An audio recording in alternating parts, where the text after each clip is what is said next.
Hello friends, இன்றைக்கி எங்களுடைய wedding anniversary. எங்கள் ஆனிவர்சரிக்கு விஷ் பண்ண உங்கள் எல்லாருக்குமே தேங்க்ஸ் சொல்லிக்கிறேன். ஆனிவர்சரி ஸ்பெஷல் லஞ்சுக்கு வந்து மட்டன் பிரியாணி தான் பண்ணியிருந்தோம். மட்டன்லாம் நீட்டாக கழுவி எடுத்துகிட்டு தேவையான காய்கறிகள் எல்லாம் கட் பண்ணி வச்சுட்டு ப்ரெஷர் குக்கரில் வச்சு மட்டன் பிரியாணி பண்ணிட்டேன். மட்டன் பிரியாணி கூட ஆனியன் ரைத்தா, அதுக்கப்புறம் பாயில்டு எக் தான் வச்சுருந்தேன்.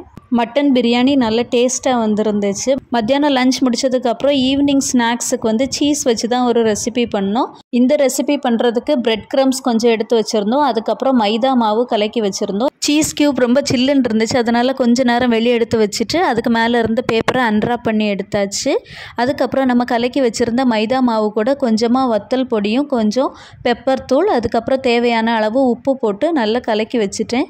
அதுக்கப்புறம் ஒரு பேன் எடுத்து அந்த பேனில் நல்லா எண்ணெய் ஊற்றி எண்ணெய் சூடானதும் நம்ம இந்த மிக்ஸ் பண்ணி வச்சுருக்கக்கூடிய மைதா மாவுக்குள்ளே நம்ம கட் பண்ணி வச்சுருக்கக்கூடிய க்யூப் சீஸை உள்ளே ஒரு முக்கி எடுத்து அதுக்கு மேலே பிரெட் க்ரம்ஸில் டஸ்ட் பண்ணிவிட்டு எண்ணெய் சூடான உடனே தூக்கி அந்த பேனுக்குள்ளே போட்டு நல்லா டீப் ஃப்ரை பண்ணி எடுத்துடலாம்.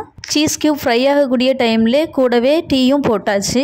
ரொம்ப டேஸ்டான கிறிஸ்பி சீஸ் ஃப்ரை ரெடி ஆயிடுச்சு. டீயும் ரெடி, ஸ்நாக்ஸும் ரெடி. டீயும் ஸ்நாக்ஸும் சாப்பிட்டு முடிச்சாச்சு.